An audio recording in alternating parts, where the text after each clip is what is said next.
Hello everyone, this is Julian from Kanen Coffee, and today we have a Rancilio Silvia with us in the shop. And it had came in because the machine was popping the GFCI, and then it just stopped heating entirely. When going in there with our multimeter and just looking around, we did find out that the poor boiler had given out. This is the heating element on the boiler.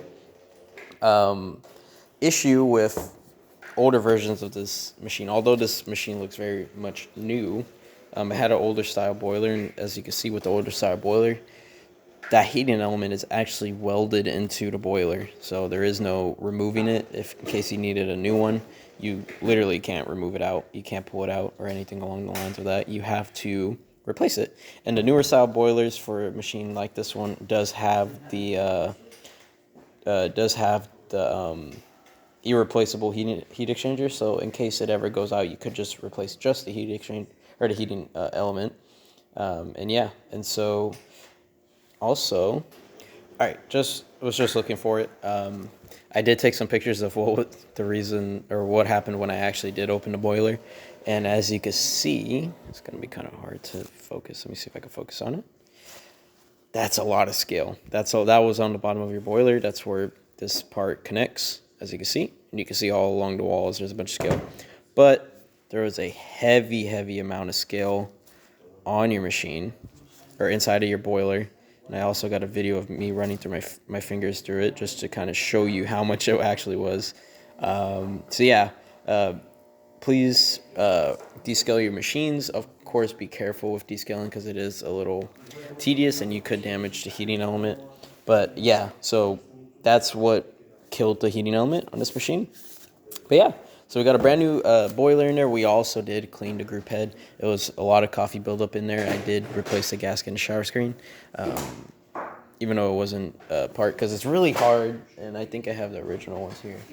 It's really hard to just clean the gasket and the group head, or in the shower screen. I actually don't know where it's at. But yeah, so I put a brand new one in there just because.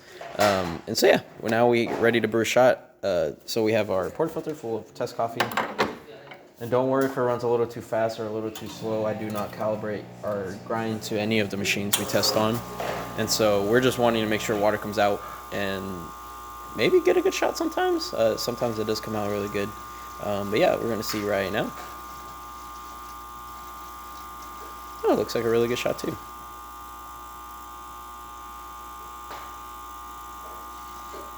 A little slow, so maybe I put a little too much coffee in there, but that's okay.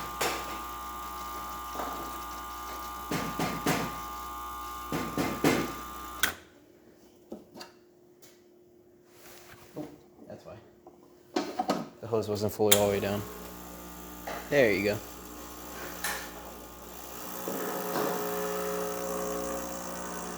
There you go.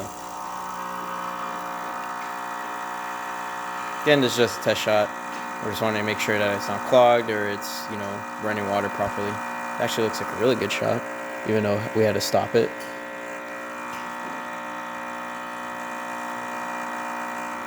Alrighty. So now we're gonna take that out. Again, you're gonna get a couple drips. Open this up. Alrighty, and now we're going to wait for the we're gonna wait for the steam function to cook up. Alrighty, now that the steam function is ready to go, we're just gonna open the steam wand valve. This is a one-spout steam wand, so as you see, everything comes out of this one hole.